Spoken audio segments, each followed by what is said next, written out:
Coming at you from the Hey Yo Studios. It's the Fade Route with D and Z.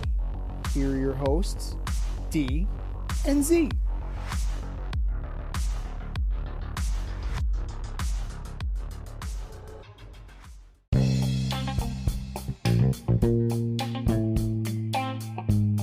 Coming at you live from the AO Studio. It is the Fade Route with D and Z. I am D. And man, we got so many headlines for you today. We got Charles Missant, who's joining us on the in route. But man, we got to begin today's show with a bunch of headlines. A bunch of Game 7s in hockey. The Rangers were beat by the Devils. The Bruins were beat by the Panthers. And the defending champion Avalanche were beat by the Kraken. Z, which series surprised you? Which series disappointed you? And which team has the best chance moving forward? It's a great question. So if we're going to really, disappointment, you have to be disappointed with the Rangers as a Ranger fan. That you're up 2-0, you go to the Prudential Center, you put 10 on the Devils, and then they just turn the afterburners on and they leave you in the dust. So Chris Drury needs to retool. He needs to get faster because they could not handle the speed. Kane looked like he was skating in mud. Yeah. And Aaron did not show up. Game 7, nobody showed up because they got shut out. About Gerard Gallant. Where do they go from here? Do they bring in Daryl Sutter? If Joel Quenneville gets cleared by the league, do they hire Joel Quenneville? Or do they stick with Gerard Gallant? I don't know. I don't know where we go from here. Surprising, the fact that it's a toss-up. You have a choice between a generational type team, or so we thought, and the reigning defending Stanley Cup champion. You cannot be more disappointed in the Boston Bruins, right? And this is setting a trend.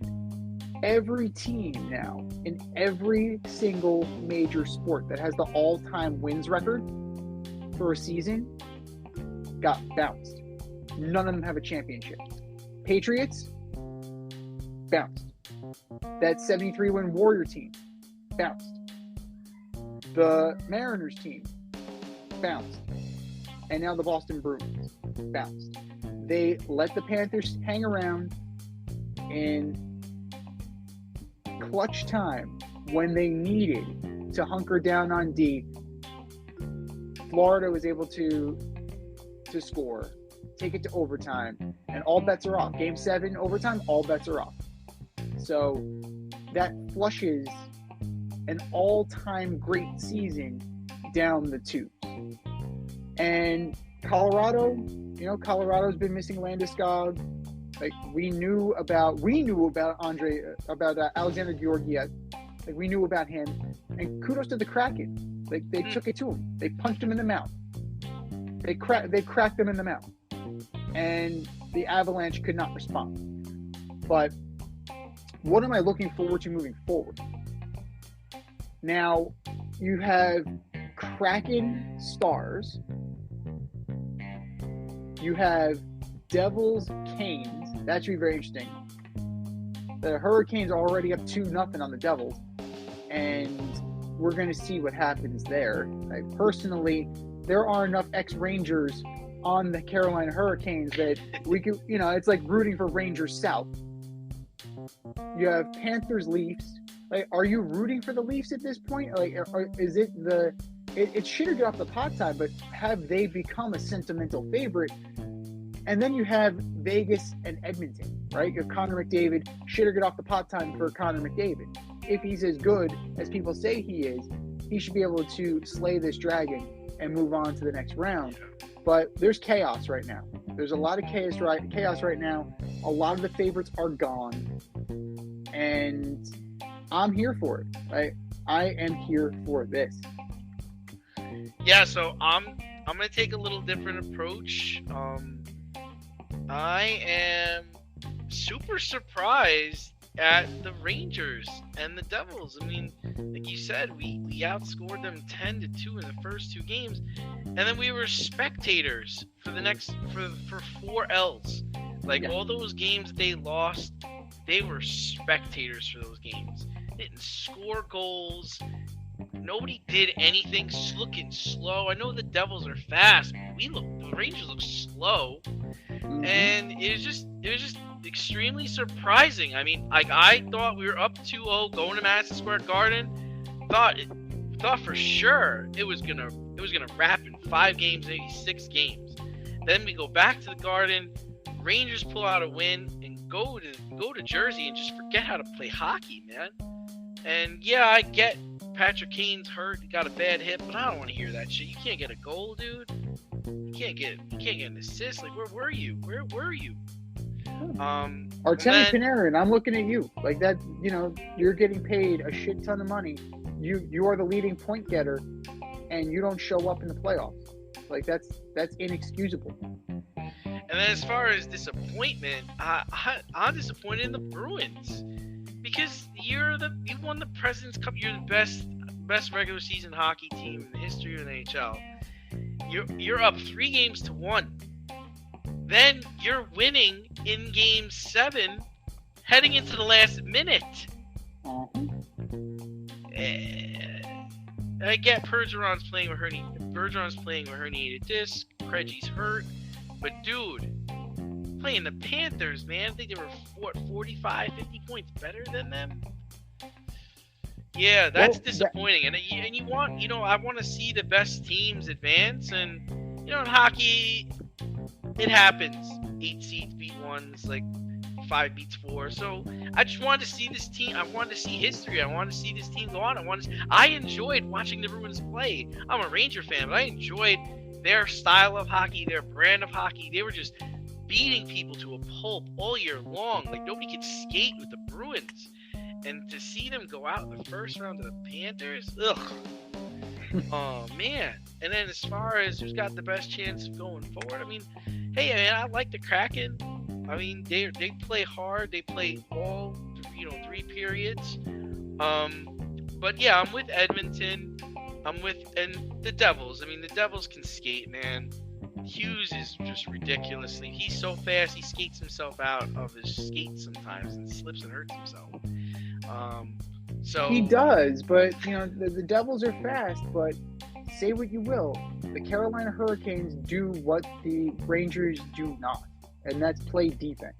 They play defense with a ferocity. Slavin, Brady Shea, they are loaded for bear on the back end. The Rangers were starting 3 kids, right? They're starting Miller, they're starting Schneider. Don't even go there, dude. The Rangers were sloppy. The turnovers were terrible.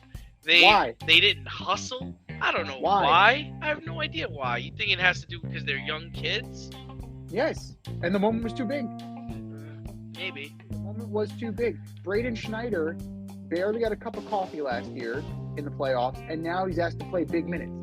He can't handle it. He's not there. He's 21. He's not ready yet. So, meanwhile, Carolina has a veteran seasoned team, and they play defense, they forecheck, and they've got speed. They can match the Devils player for player. And when you break it down, they're number 1 seed for a reason. Right? The Carolina Panthers, the Carolina Hurricanes, we're going to talk about Carolina Panthers in a second, but the Hurricanes are a problem. So if I'm projecting, I got to say... You're projecting, stop projecting. I'm going to project. I'm doing it. It's going to be Carolina versus the Panthers in the conference finals, because I still don't have belief in the Maple Leafs, right? It was the first time in, God knows how long. 20-something years. Yeah. Like, the Toronto Maple Leafs have not been exactly a playoff juggernaut. So I would go Carolina versus Florida. And then in the West, the winner of the Oilers Golden Knights is going to represent the Western Conference in the Stanley Cup final. That's fair. I mean, that is, that's it. Yeah. Dallas tries hard. Kraken tries hard. The skill of either team, will eventually come to fruition, and they'll overwhelm these other little engines that could. You can't help but smile when you see a balloon. The simplest occasion is a party. Westchester Pop Stars, located in New Rochelle, New York, offers balloon styling and decor for all life's events. Birthdays, anniversaries, weddings, showers, school and corporate events, store openings, or just because. Westchester Pop Stars takes balloons and shapes them into works of art, creating decorative installations for your special occasions. No event is too big or too small, and their custom personalization service is top-notch. Westchester Pop Stars is a private studio, quickly expanding. In-person consultation is by appointment only.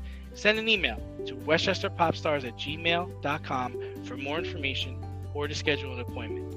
No need to hire an event stylist. All you need is balloons. Currently servicing Westchester, Putnam, New York City, and Connecticut. To find Westchester Pop Stars, search for them on Instagram, Facebook, or Google. We're moving over to the NBA. The beam was lit by the Warriors as the Warriors defeated the Sacramento Kings in Game 7. Steph Curry puts up 50. A 50 burger in a Game 7. He sets up a matchup between the Lakers and the Warriors. Or if you just want to go LeBron versus Steph, LeBron versus Steph. LeBron. So who needs this victory more? LeBron James or Steph Curry? Well, the Lakers did win last night, 119-112. Big win, big steal on the road there. It's tough, right? So it's really tough because on the one hand, I'm a big defender of LeBron because he went to Miami and won 2 chips. Then he went back to Cleveland, won a chip with his hometown, and he beat said Warriors when they were down 3-1. It one of the best victories all time. He's gone to so many finals in a row. Then he goes to LA the year with COVID, and he wins the championship. So he's got 4. But the Warriors and Steph Curry, they're just such a good team, and they're striving for 5, right? Mm-hmm. So to me, I don't think LeBron needs this victory, but I will say that Steph beating LeBron, I do think it hurts LeBron, especially if Steph goes on to win a championship, because it's been really Steph and LeBron over the last, I'd say, 7 or 8 years. These are guys that we're talking about when it comes to who is the face of the NBA, who's the best player in the NBA, who leads the NBA, and that's where I am. And on the flip side, if LeBron was to beat Steph, we would say, well, he should, or that makes sense. But I feel like if Steph was to beat LeBron and then win a championship, man, that'd be a tough one to swallow. On paper, there is no reason that the Lakers should be beating the Warriors. If you look at the depth of that team, it's not great. It's not good. I don't know, yes, man. D'Angelo Russell played out of his mind to get the Lakers to the next round of the playoffs, but you're looking at D'Angelo Russell. Can he bring it consistently? Anthony Davis, can he actually stay healthy? Dennis Schroeder, Austin Reeves. Austin Reeves has been a revelation. He's a player. He's a player. He's good. But then shout out to Austin Reeves. Shout out to Austin Reeves. Jared Vanderbilt has been a find. That's 6. And then you have guys like Hashimura and Gabriel and Brown. That's a stretch. That's a stretch. The Warriors, they don't need to start Jordan Poole, right? They can throw Jordan Poole at you. They can throw Gary Payton II at you. They have Wiggins, who I think is really going to be the X factor in this series, right? Everybody's going to be geeked up for Curry and LeBron. And don't be surprised if Andrew Wiggins shows you why he was the number one pick all those years ago and why. How did they get that guy? How did he end up on their team? How did they get Andrew Wiggins, man? That's crazy. D'Angelo Russell. So this is D'Angelo Russell's revenge. So if you're looking at this, like, Steph has the better talent, right? You figure, like, just by a quick analysis, he has the more talented team. If LeBron goes in here with these guys and beats the Warriors, like, that would be a tremendous feather in his cap, because that was really a testament of will. And I would say that the Warriors are the defending champs, as we know. They're struggling with the identity of, are they continuing on, or is this the end? Are they the fading gunslinger, or are they still relevant? And, they're in the playoffs. They're only a 6 seed. There are teams that are even more talented than the Warriors, who are younger, who are more physical. And if they're going to hang on, I mean, this is it. Like, this is going to be, this feels like a swan song. Yeah. It definitely feels like a swan song. It does feel like it's coming to an end. Jordan Poole's good. I wouldn't say he's great. I mean, he takes a lot of wild shots. He makes a lot of silly plays sometimes. Outside of Draymond Green, I don't really look at them as one of the best defensive teams. I'm not afraid of Steph. I'm not afraid of Clay. Andrew Wiggins is decent, but put a body on him and he kind of fades away. I mean, I think both teams have different things going for them. I mean, the Golden State Warriors, they'll shoot you out of the building still. And when they're up, they tend to stay up. They have a lot of talent. But, I mean, the Warriors, the Lakers have LeBron James. And a healthy Anthony Davis right now, who I think got like did he have like a 20-20 game or a 30-20 game, something like that? It hadn't happened in the playoffs since Shaq. LeBron made comments after the game saying one day Anthony Davis's number is going to hang in the rafters of the Staples Center. That's well, then again, Pau Gasol is up there, so I guess Anthony Davis should be up there too, right? Yeah, he was 30 and 23 rebounds. I found it interesting that Joel Embiid won the MVP award this past week, and this was the first time, I think, in like over 10 years that LeBron James didn't receive an MVP vote. That is surprising. That is extremely surprising. But at the same time, this would be one of the years where he would deserve an MVP vote. Because if you look at the cast of characters around him, you don't have street clothes. And you were where you were on the outside looking in. Like, LeBron James willed this team into the playoffs. But it's a testament to LeBron James's will. That's Michael Jordan level will. Yes, I just evoked that. I'm Dylan Brooks. I'm poking the bear. That is Michael Jordan level will. But, as you progress on in the playoffs, your depth becomes critical, and Phoenix is going to see that very soon. Like, you're going to get tested. You're going to get in foul trouble. That's what's going to happen. And are the role players going to step up and get the job done? I don't know if the Lakers have enough role players to overcome that, and I don't know if LeBron has that much will left in him. Well, Chris Paul is hurt. Shocker. There's no shock face. Probably not going to play the next game or the rest of the series because it's the playoffs and that's what Chris Paul does. I actually think the Suns are pretty much done without Chris Paul.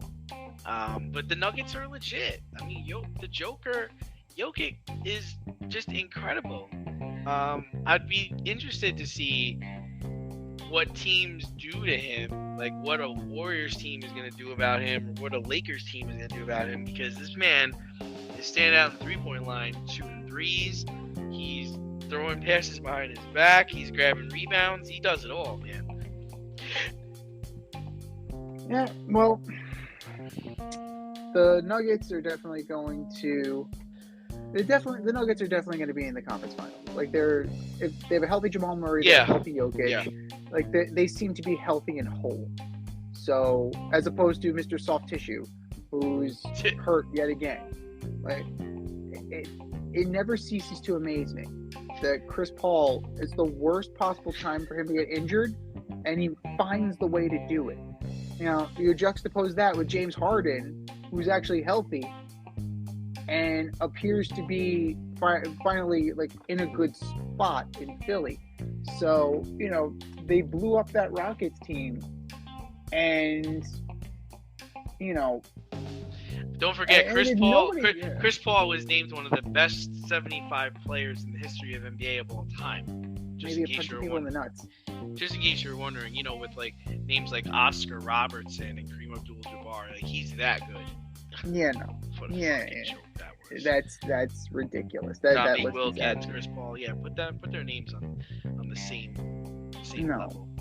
He's not even. John Stockton. He's not even. He wishes he could be John Stockton. No. He's not even close on the point guard list or all-time players list. No, absolutely not. But in terms of like legacy, I gotta say that, you know, while this appears to be Steph's swan song, I feel like LeBron needs it more for the legacy, because he's chasing Jordan, right? Or they're trying to equate Jordan with LeBron. Nobody's doing that with Steph Curry. No. Like nobody's doing that. So, yeah. So I think that in terms of legacy long term and, you know, how he's perceived, LeBron definitely needs this, because the door's closing. You know, he's 38 years old. How many more bites at the apple do you have? So with him, and he's not gonna be there for Bronny. Like he's not gonna be there. Like, I just think with all the miles that he's put on his body between Olympics and you have regular season play, he's been playing pro ball since he's 18 years old. Like, you only have so much tread on the tire, you know? And you've seen it with some of the injuries that he's had. And, you know, it doesn't look good, you know, that Father Time he's in that rearview mirror. It's a question of how long is it going to take him to catch up. Step outside of your safe area and make a statement without saying much with FCK Clout Lifestyle Apparel. Embrace the colorful chaos and stay emotionally regulated in their hoodies, snapbacks, graphic tees, accessories, and more. Season 3 merch is up now. Get it while you can. Go to fckclout.com and get all of your needs from men and women. That's fckclout.com. But while LeBron may be nearing the end of his career, and Steph Curry may be nearing the end of his career, a lot of guys made the initial step in the start of their career, as the NFL draft took place last weekend, and it sure did not disappoint. More than 60,000 people showed up in Kansas City, and more than 5.5 million people watched from home. Has the NFL draft become the best event in pro sports? You know, somebody posed this to me, and I kind of laughed at them, and then I was like, wait a minute, they might just be right. And I say it because it is a positive atmosphere. All are welcome. It costs nothing. You know, you could go to a ticketed event during the draft, but for the most part, it's free.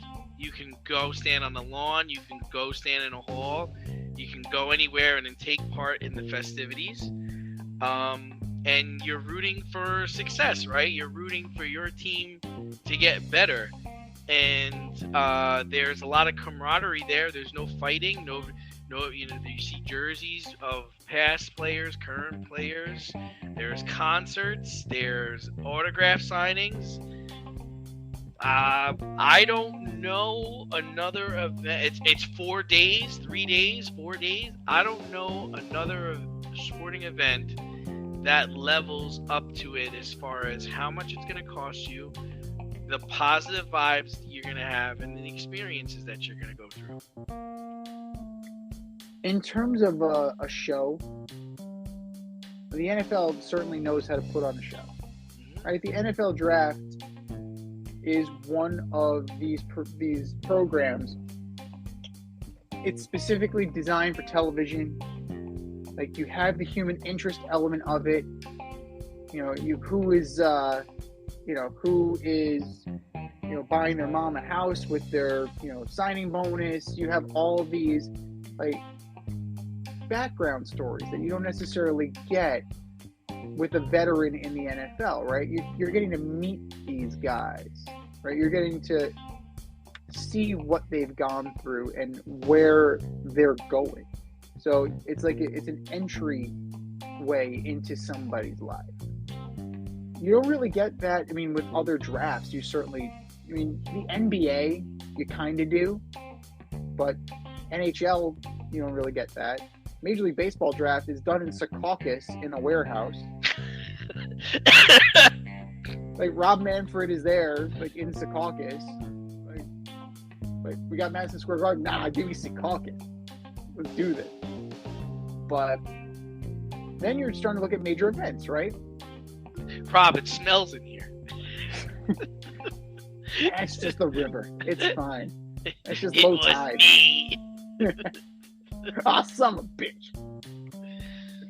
But then you're starting to compare this to other sporting events, right? Now, like best of 7 series, all of that, and it's just a different vibe. There's no contention. Like, the players are all there for a good reason. That everybody is in a jovial mood, like you mentioned. People's lives are changing for the better, right? There are no losers. Everybody wins that day. Everybody thinks that they just made the move of a lifetime, right? Whether you're an organization or you're a player, right? Because an organization is not going to take somebody just for the sake of taking them. They feel like, best player available. This guy is going to unless you're Pittsburgh and you're taking Joey Porter Jr. Just saying. Well, nepotism. But they're already linked next year to Jeremiah Trotter Jr. So they're building this group of juniors, right? It's a family affair. They have the Watts, they have the Haywards. Like, there's a big familial atmosphere in Pittsburgh. They're reuniting brothers. Good for them. But the NFL draft is definitely it's gone from this kind of like bureaucratic event. If you recall Elway to Marino, it was a bunch of guys at a table with a bunch of phones. It's all in. You're just working the phones. Now, like, from the consumer end of it, it's a big time affair. It's an absolute big time affair, and it is unparalleled. It's amazing that we're watching. This is, to me, it's the equivalent of almost like the Academy Awards or the Grammys or something of that effect, where you're watching for the clothes, you're watching for the side like you're stories. watching Who Wants to Be a Millionaire, because everyone's becoming a millionaire that day. Well, if they were taking the diagnostic exam, like, that would be very interesting. That whoever is the last man standing gets to keep all the money. But it's definitely grown. The production has gotten better, and in terms of singular events, like, the NFL can't do better. Like, this is the pinnacle of the off season. Yeah. You have the Super Bowl as the pinnacle of the play, but the NFL draft is the pinnacle of the off season. Yeah. Now on to the draft itself. Bryce Young went number 1, as predicted by me. Thank you. No surprise to the Panthers. However, lots of people were surprised Kentucky's quarterback Levis fell to the second round to the Tennessee Titans. Rumors circulated the promising quarterback fell because of his arrogance and his constant flexing of his biceps. Z, is that a reason not to draft a quarterback? And why would the Titans draft another quarterback? Ryan Tannehill, Malik Willis. That's why they drafted another quarterback.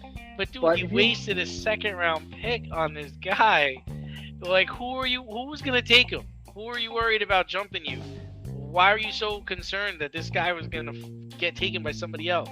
I don't understand it. You took Malik Willis in the 3rd round just last year. You got 3 quarterbacks coming to camp that want to play. Are you going to cut Ryan Tannehill in camp? Like, is there something out? Are you going to trade him somewhere? Something we don't know about? Well, there's a definite possibility that Ryan Tannehill could be on the move. But in terms of Will Levis, I mean, he's as like Z. If you were a GM, is that a reason for you not to take a quarterback because you thought he was arrogant and saw him flexing his biceps a lot? Would you say we're gonna pass on this guy and we're gonna go with Stroud instead? I don't know. This guy was number 2 on Mel Kiper's board. He was a number 2 quarterback on Mel Kiper's board. And yeah, but you know what? They thought highly of Jeff George too. Jeff George was kind of an arrogant prick too. Hey, Jeff George is probably one of the best passers of his time. He can throw the rock anywhere. But look at the career he's had. Look at the career that Jeff George had. And just like, oh shit, our freaking quarterback is hurt. Who's available? Jeff George. Constantly available. I can do it, coach. I'm gonna throw it over them there mountain. What color team am I throwing to today? So like Cutler, another guy, like big arm, but a prick. So there have been plenty of guys in the NFL that have been full of themselves. Jim McMahon comes to mind, another one. But I don't know. Like, he's 65% completion percentage. Okay, solid. 19 touchdowns, 10 picks, just in his senior year. Is he playing the best competition? Jeff George was a gangster. Back in 1997, he threw for almost 4,000 yards, had 30 touchdowns and 9 interceptions. And he was unemployed the next year. Good for him. Solid, Jeff. My man. Constantly on those 1-year make good contracts. Good for you, Jeff. But Levis is on the lower end of the SEC talent, right? I think they were actually 4-12 that year too. Oh, there you go. He did try. And he was sacked 58 times. Oh my god. So if this kid can have a career that was 1/10 as good as Jeff George, like, we're all right. But arrogance is one thing. Like, you can be confident without being arrogant. Like, you don't necessarily, they don't go hand in hand. You can absolutely be extremely confident in your ability, but like the bicep flexing, like that just is stupid. So, maybe it's an insight into the maturity, why he dropped out of the first round. Once you were later in the round, there weren't a lot of teams that needed a quarterback anyway. That's what I'm saying. Especially once Lamar signed, you knew the Ravens weren't going to take him. Right. So who? Like, if you're the Titans, right? Mm-hmm. Why not let him fall to the 3rd round? Like, you took Malik Willis in the 3rd round. Like, who were you worried was going to take this man? That's my question. Like, what were you so nervous about? Seattle. Okay. I could see that. I could definitely see Seattle. At that point, let's think about that. Seattle built a very good decade off of underpaying Russell Wilson. Right? They drafted Wilson in the 4th round, and then they underpaid him in order to get everybody else. kind of like what the Cowboys initially tried to do with Dak, but then they had to pay Dak, and now they're in the position they're in. So, you know, you try and get a good quarterback on the cheap. Like, I can see you're not paying first round money. I can understand why they would take that risk. I can understand why Malik Willis was graded first round last year, and somehow he dropped. Like Corral, and like now we know. But at the time, I heard Corral had to give up his number too. Oh my God! Because Bryce Young wants 9. So he's like, but coach, I'm number 9. No, you're not. What's your name? Who are you? Golden I don't Corral? even know who you are. You took everything from me. But, you know, that is one of the dumbest things I've heard as for why a player's draft stock fell, is that he was too enamored with his biceps. I think that's probably one of the dumber things I've heard, but we've also heard really stupid reasons why guys draft stock. Got an ugly girlfriend. What does that mean? He lacks confidence. Oh my God! Yes, we need more of Billy Beane doing draft analysis. Yeah, I mean, I'm more concerned with the guys' play. Mm-hmm. I thought, you know, I looking back at the draft now, right? It's like, okay, I mean, I thought Bryce Young was going to go number 1, which he did. You can see what the Colts are going to try and do, right? They're going to try to make Anthony Richardson like Jalen Hurts. I mean, that's what they're looking to do there, right? And my guess is the Texans are hoping that Stroud is just as good as Fields, right? And that's what they're hoping for. You hope. So Levis to me looked more like a Colt. You know, I thought the Texans would have been like a crapshoot, but then I thought maybe at 7 the Raiders might grab him. I thought that would have been a good move for them. They decided to go defense, and you're right. Maybe in the second round, the Raiders spin the wheels on him. But it seems like the Raiders they're moving forward, Jimmy G. The Raiders are spinning their wheels. Truer words have never been spoken about the Las Vegas Raiders. They're spinning their wheels. But, you know, there were a couple. I mean, he's a gamble, right? We've talked about how he's a gamble, and like, I don't know. If he's going to be a project, I'm not wasting a first round pick and paying first round money on a project. Like, that just doesn't seem like a smart idea. But, you know, the Titans, you got to figure they're at a crossroads. I feel like you texted me and you're like, oh, it looks like Vrabel's going to be looking for a job. Yeah. Right? Look at the rest of that division, right?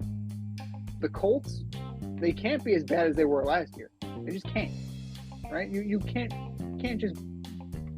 The law of averages dictates that you can't be as bad as they were. The Houston Texans are improving.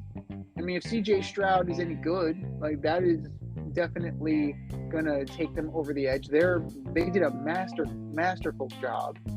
Caserio did a great job, and then the Jags won the division. So they're not going anywhere. You traded AJ Brown. You let Corey Davis go. You have no quarterback to speak of, and rumor has it you're fielding phone calls on Derrick Henry. What the hell? Like, what am I supposed? I mean, if I'm a Titans fan, what am I hanging my hat on? Seriously, what is my signature? It used to be we're going to pound the rock with Derrick Henry. Now, we looked last year, Derrick Henry was the one getting pounded. So things have changed, and they've changed quickly. Mike Vrabel, kudos for getting rid of your offensive coordinator, but you're definitely on the hot seat, my friend. And it wouldn't surprise me if he was looking for a new job come next year.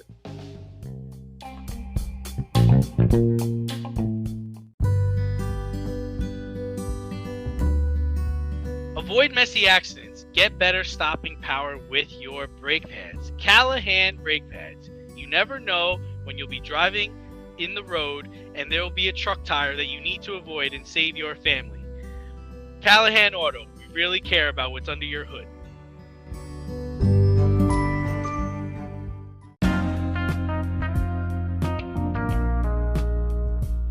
It's the In Route, where friends of the show get a special segment with us.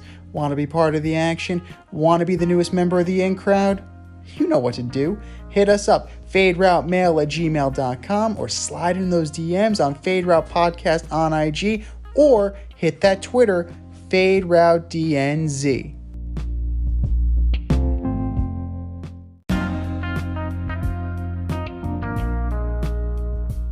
Joining us on the In Route today, we've got former World Bowl champion and member of New York Jets and Frankfurt Galaxy, Charles Missant. Charles, thanks for joining us today. Oh, thanks for having me, man. It's a pleasure. Awesome. Yo, good to see you. Yeah, you too, man. It's been a long time, Damien. Much love, my brother. My man. So, yeah, let's jump right into it. You know, the NFL draft is come and gone, so it's time for the grades. You know, who were your winners and who were your losers? You know, I'm from the Detroit area, so I'm a Detroit Lions fan. I was kind of underwhelmed with their draft. We got a B grade overall. But I don't know. Just to jump right into it, I'm really excited. I'm calling the Jets and the Lions in the Super Bowl. That would be wild. Were you upset to see DeAndre Swift go, man? I mean, he was such a horse. Yeah, you know, it's weird how coaches and front office people shuffle things around. If you look at Swift in his first couple years in Detroit, he wasn't extremely durable, and he a great running back, a great talent, but wasn't very durable. So he was coming up on a contract year, and then, you know, they went and picked that kid out of Alabama at 12. Which was kind of shocking, but yeah, we'll see who it is. And we had a great free agent signing out of Chicago, really nice third down back, athletic pass catcher.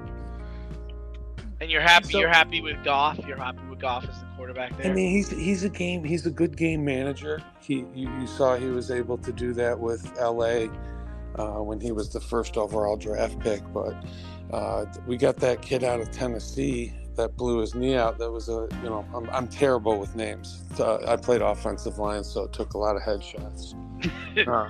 But I think the Lions picked up a nice quarterback late in the draft. Kid's very athletic, and he can learn. And he's got, he's pretty much, they're very cost effective in their first 3 years before they go into a contract year.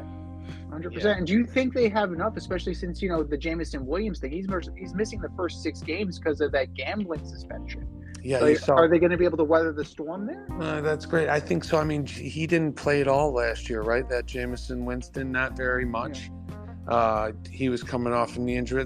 We drafted a wide receiver too. So, I don't know. I feel confident with our offensive line, with our defensive line, that we'll be able to control the line of scrimmage. I love that linebacker out of Iowa that they took in the first round as well.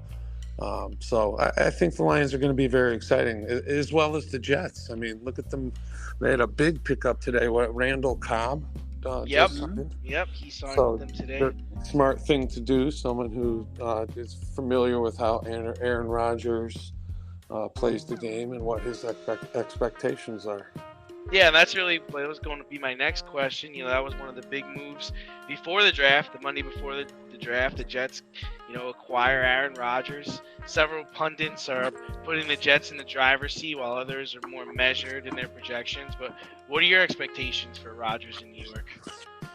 I think the New York Jets, very talented team. I mean, you guys won 7 of 8 of your first. You started off super hot.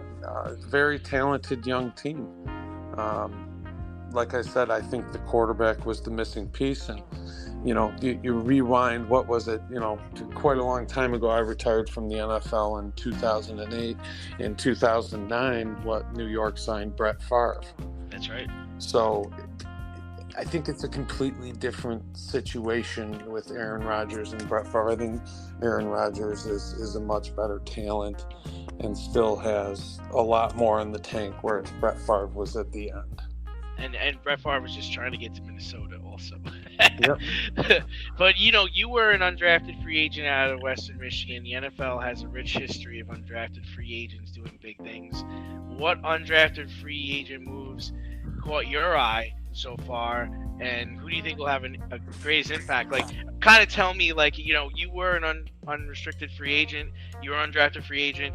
Like, what's going through? What are they going through right now? How are you trying to figure out what team you're going to sign with? How are you going to figure out, like, what scheme works best for you? How could you get to OTAs, and how could you stand out? Every player that is considered on these lists, and I'm reading the list of the draft mock of who the best undrafted free agents are. If you have an opportunity to get into camp, even the late round picks, 6 and 7, they're not even a 5, 6, 7. They're not assured a roster spot. So there's a lot of talent. It does, these undrafted free agents are very cost effective. They come in at the league minimum. And like I said, they're going to work hard. My route to the NFL, I started at Western Michigan as a walk-on. So came from the bottom of the food chain up there. And then, took that mentality through my whole career in football. It's not like I was resentful, but you play with a chip on your shoulder. And, if you get an opportunity and you can do multiple things and you're humble and you're willing to play special teams, you got a chance.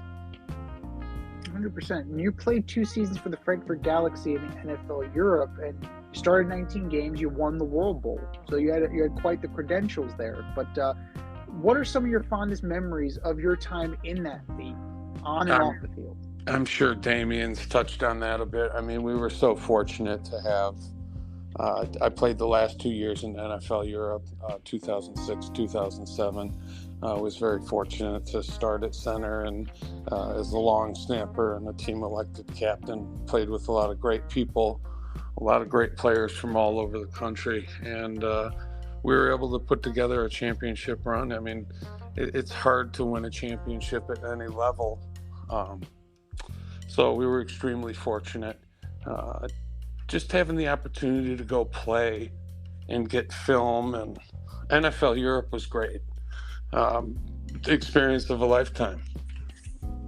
And what was it difficult for you? Being away from home, being away from family, being in Germany as opposed to being across the pond in the how did that mental toll? How did that affect your game and affect you personally? We had training camp down in Tampa, all 6 NFL Europe teams. And, it was a 5-week training camp. So, doing that and then a 5-week NFL training camp. But we started in Tampa, and then we ended up in 2006 was the World Cup year. So we started NFL Europe a bit early. We got over there in February. And, like I said, I think the focus, just like everybody, it was an opportunity to get film and to get exposure. It was 4 months away from your family and whatnot, but you kind of built that family with teammates and staff, and we were a very close-knit group.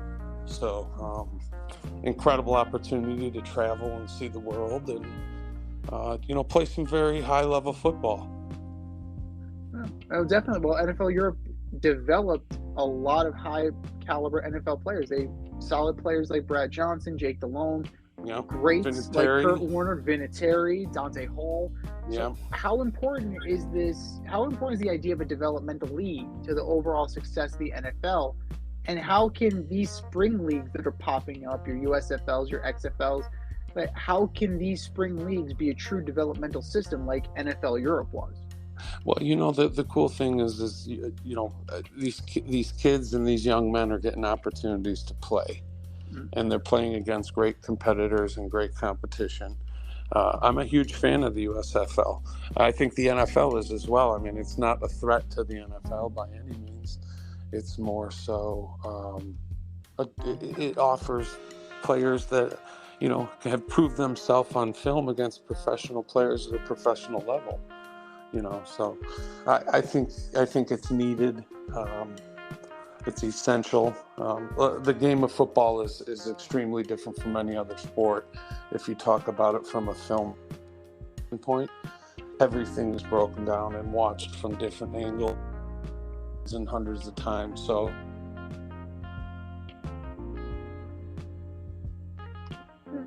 the NFL coaches are the front office's eye. You never know. There's always going to be a spot for players like that. Definitely. And we'll get you out of here on this one, Chuck.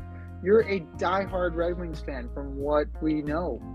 It's been a while since Titletown's seen a cup, though. What do you think of the rebuild so far, and what can the Red Wings do to get back into the mix in the NHL? I just brought some hockey into it. I'm a huge hockey fan. I was fortunate enough to grow up through the 90s and the Red Wing dynasty. And I was a hockey fan before I played football. I started playing football in 9th grade. So Hockey Town, a lot's changed since the 24 straight years in the playoffs, making it to the playoffs. The thing I'm most excited about is Steve Yzerman writing the ship, doing the general manager. He proved himself in Tampa. He set up that program, and then he came home to Detroit, and Tampa ends up winning a Stanley Cup. I think the Red Wings are very young. We were borderline a playoff team this year. So I don't know. We're really excited. If we can get the Lions and the Tigers and the Red Wings all on board, we're a very passionate sports city, just like New York. Detroit is starving for one. No, I'm with you on that. When the Pistons were they were the last team to win a championship, right? So yeah, I believe so. Yeah, it's 2004.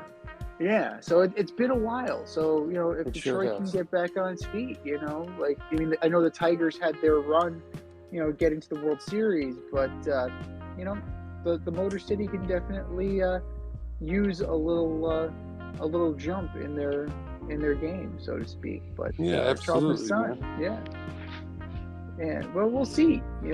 But Charles Missant, thank you for coming on, brother. And do you have anything going on? Anything you wanna? Any events coming up? Any charities you want to promote? Now's the time. Floor is yours. No, I appreciate it very much, and thank you guys so much for having me on the show.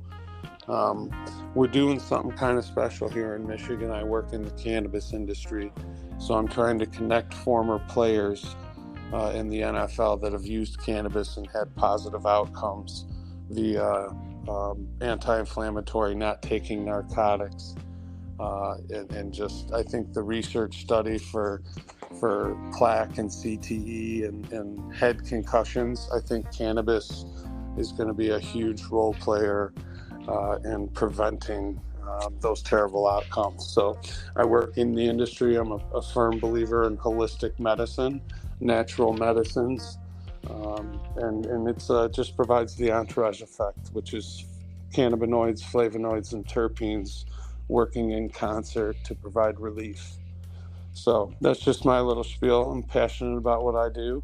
If we can help people, we all know that there's a huge opiate epidemic in this country and in sports specifically. So if we can do anything to naturally heal and remedy these athletes, the answer is cannabis. 100%. And you know what? That was a very, very well stated, passionate plea. So, Charles Missant, thank you for coming on, brother. And if you want to get in on the action, if you want to be a member of the In Crowd, hit us up, faderoutemail@gmail.com, slide in our DMs on IG @FadeRoutePodcast, or drop us a DM on Twitter @FadeRouteDNZ. And you, yes, you can be the newest member of the In Crowd. Charles Missant, thank you so much for joining the In Route today, and we'll talk to you again soon, brother. Thank you so much. I appreciate you guys very much, and look forward to staying in touch and being a follower of your great show.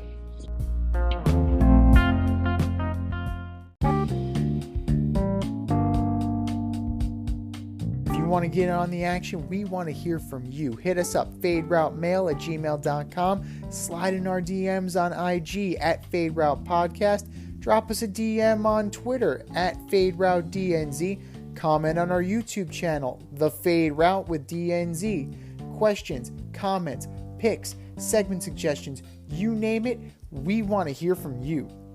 Get at us, in crowd.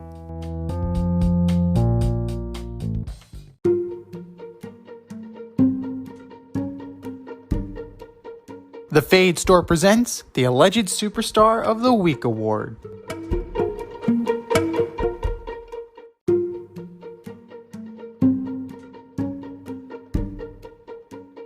All right, boys and girls, you know what time it is. It is time for the Alleged Superstar of the Week.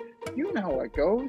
We put up a poll on our Twitter account at FadeRouteDNZ, and you vote, and you vote, and you vote, and you vote.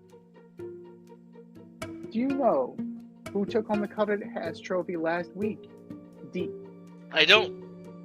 Well, it was a tight one. It was absolutely a tight one. You had a flip of the coin, really. You had Patrick Kane and Tottenham Hotspur. But it narrowly went to Tottenham Hotspur after that putrid performance. So, Tottenham Spurs, congratulations, you got the shout out on this here show, and you get the coveted ass trophy to go with a big smiling picture of Antonio Conte saying, "I told you so." But that was last week. This is this week. Who are your nominees for Alleged Superstar of the Week, B? All right, first up, I've got the Tennessee Titans. Trading up for Kentucky quarterback Will Levis when in the second round after drafting Malik Willis in the third round last year. It's like, guys, you need other players than quarterbacks. Stop drafting quarterbacks. What are you guys doing? Tennessee Titans, you are my Alleged Superstars of the Week. And next up, I've got the Boston Bruins. Arguably one of the best regular season hockey teams in the history of the NHL. And you lose in the first round to the Florida Panthers. 3-1 series lead blown. 3-2 lead in the third period of Game 7 blown. Gotta be one of the worst collapses of all time. And next up, I got Carlos Rodon. Dude, will you ever play Major League Baseball in the Bronx? Now we're hearing you have a back problem, but your arm's better, your legs are okay. Dude, can you pitch or not? I mean, the Yankees are, I think, a game over 500 with the Game 2 series coming up against the Rays. Then they have the Padres, the O's, the Toronto Blue Jays. The Yankees have a chance to finish May with a sub-500 record. Carlos Rodon, you, my Alleged Superstar of the Week. Z, what do you got? I mean, those are all great choices, all deserving. I mean, you can go a bunch of different ways, right? You can go Bruins, you can go Avalanche, you can go Rangers. All of them would be deserving of the medal. I'm going to go with the Rangers. The New York Rangers, you put up 10 at the Prudential Center in the first 2 games. You looked old, you looked slow, your defense fell apart. Shesterkin could not save you. He's turning into Lundqvist 2.0. Very odd.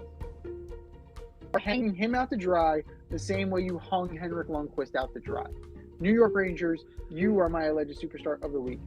Sacramento Kings, you choked away a series 2. Warriors on the ropes. You couldn't seal the deal. Malik Monk talked that shit. You talk that shit. You're home on the golf course. Steph Curry, he's playing LeBron. So, Sacramento Kings, you are my Alleged Superstar of the Week. And last but not least, Dylan Brooks again. He's back. He's back. He won't go away. Talking all that shit. Talking all that mess. LeBron is bald. LeBron is old. I poked the bear. The bear poked back. And you didn't back up. You snubbed the media thrice. Not once, not twice, but thrice. The last being in that 40-point beatdown that knocked you out of the playoffs. Pros take their lumps. They don't hide. And on top of that, you got fined $25,000 for the media policy. And your team came out and said they will not re-sign you under any circumstance. When has a team unequivocally said, we're not bringing this guy back? Not at a number. He was a good player for them, too. He averaged 25 points in the playoffs back in the day for them. Because I'm pretty sure he's been a lifelong Grizzly. I don't think he's played for any other team. Yeah, and he's been a lifelong Grizzly, but you see this, and you see what Ja Morant turned into this year, and you got to figure that they're thinking that one has to do with the other, and that getting Dillon Brooks out of here is somehow going to rejuvenate Ja Morant. I don't know that, but that's what I'm piecing together from this. But we'll see. Now, I already know where he's going. Should I keep it under wraps, or should I tell you where Dillon Brooks is going? Because you know as well as I do, he's going to be on the Lakers next year. He's going to be on that team with LeBron, and he's going to be back to where he was. He will be the man once more. But for now, Dillon Brooks, you are my alleged superstar of the week. The poll goes live after the show. Go to our Twitter page at FadeRouteDNZ and vote, and vote, and vote, and vote. And for our nominees,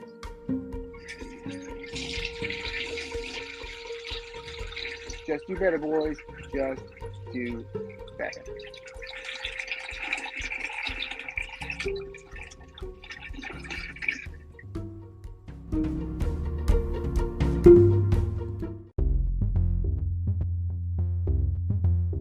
Are you in need of air care maintenance or service? I have the company for you. Air Care Technicians.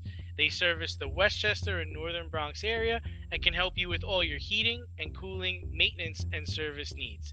Just give them a call at 914-315-1547. Again, that's 914-315-1547. Or shoot them an email at aircaretechnicians@gmail.com. These guys are the real deal, as they are veteran-owned, licensed, and insured. Make sure to tell them that D&Z sent you.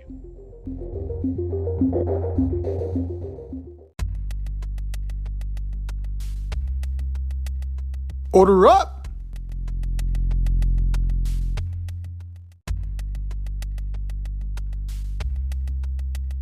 All right, boys and girls, it's time for us to order up.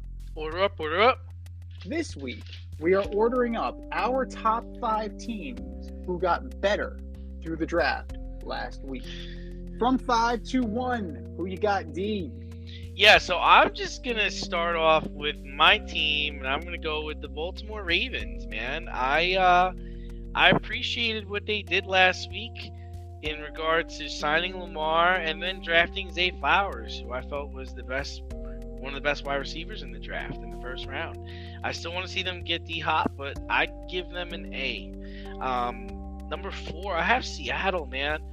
They got the best corner in the draft at 5. Then they added a third wide receiver from Ohio State at number 20. And so now their offense got better and their defense got better. Number 3, I have the Atlanta Falcons. I think Bijan Robinson's the truth. I think he's going to help the Falcons compete for the South title this year, and I think he will be in conversations for Rookie of the Year. Number 2, gotta appreciate what the Texans did. We assumed they would get the quarterback, but coming back on, trading back up to snag Will Anderson Jr. Well played, Casario. Well played. And number 1, I can't imagine you have a different team, but man, the Eagles, they traded for DeAndre Swift. They landed Jalen Carter at 9. And then they got the edge rusher Nolan Smith from Georgia later in the draft. I have to imagine they're going to win the East again. What do you got, Z? I mean, all great choices, and it's very difficult to argue with the Eagles at number 1. And you didn't even mention the DeAndre Swift trade. No, I did. That was you did. That was the first thing I said. Yeah. So that is a major coup by Howie Roseman, especially once the Lions revealed that they were going to take Gibbs at number 12. It's like, what are you going to do? What can I offer you? A ham sandwich? Okay, you can have it. You can have DeAndre Swift. But I got to say, number 5, I'm going with the Falcons on the strength of Bijan Robinson, but this could very well be like one-person draft. Like they already got a 1,000-yard rusher. They already did. So we'll see if he's that important. But like undeniably, the talent is there. So the Falcons are just on the edge for me. Number 4, I like what the Steelers did. They moved up to take the offensive tackle. They took Darnell Washington with tight end. So they have a few pieces there that I do like. Like, Joey Porter Jr. is who he is. Trash. Well, I mean, we'll see. He's got the NFL pedigree.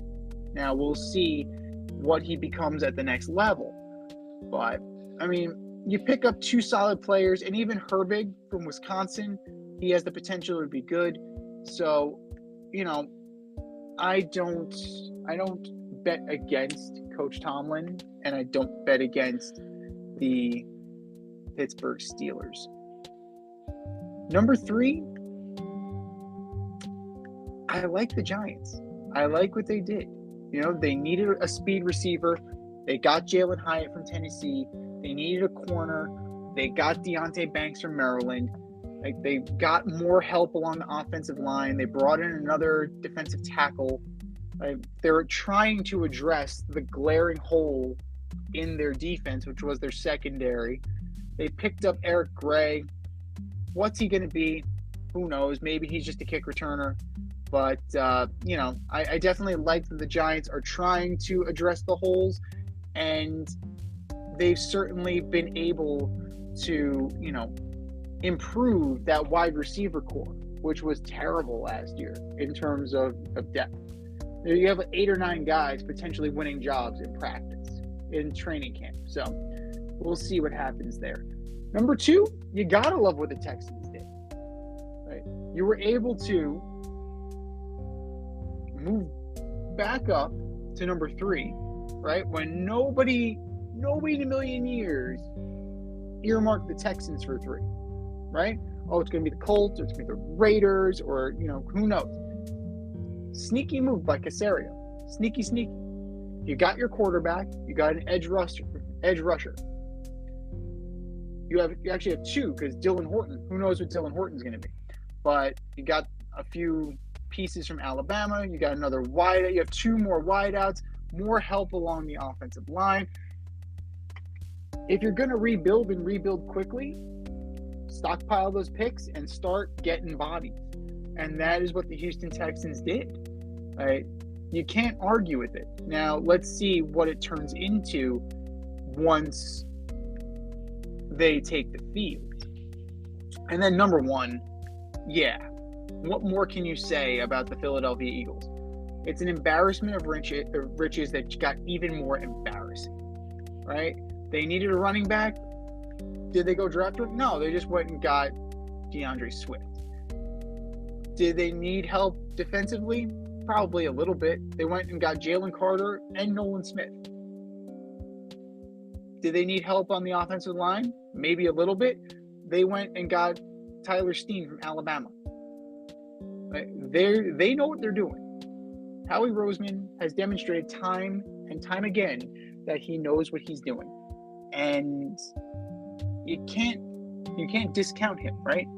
At this point, I think he has demonstrated above and beyond how good he is as a GM, and this team is still loaded for bear. This has been the Fade Route with D&Z.